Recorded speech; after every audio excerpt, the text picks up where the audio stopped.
Top quality और consistent performance के लिए सिर्फ सिल्वर पंप नाम याद रखना। સીએમ ભૂપેન્દ્ર પટેલે જામનગરની મુલાકાત લીધી। આ દરમિયાન મહાનુભાવો દ્વારા તેમનું ઉષ્માભેર સ્વાગત કરવામાં આવ્યું હતું। સીએમ ભૂપેન્દ્ર પટેલે કરોડોના વિકાસ કાર્યોનું લોકાર્પણ અને ખાતમુહૂર્ત કર્યું। ત્યારબાદ સીએમએ ભારતીય સેનાના શૌર્યની વાત કરતા ઓપરેશન સિંદૂરની સફળતાને યાદ કરી અને કહ્યું કે ઓપરેશન સિંદૂર સફળ થયું ત્યારે સૌથી પહેલા અભિનંદન જામ સાહેબે આપ્યા હતા। આ ઉપરાંત વિકાસ કામો માટેના બજેટની વાત કરી। સીએમએ જણાવ્યું હતું કે શહેરી વિકાસ વર્ષ ઉજવી રહ્યા છીએ ત્યારે વર્ષ 2025માં વિકાસ કામો માટે 30,000 રૂપિયાની ફાળવણી કરવામાં આવી છે। શહેરના વિકાસ માટે પૂરતા નાણાં અને આયોજન છે।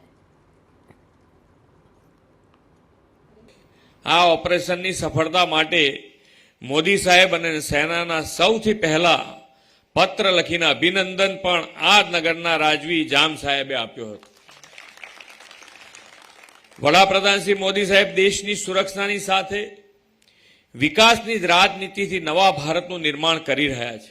આ 2025ને આપણે ફરીથી ઉજવવા જઈ રહ્યા છે અને તમે બજેટની સાઈઝ જુઓ।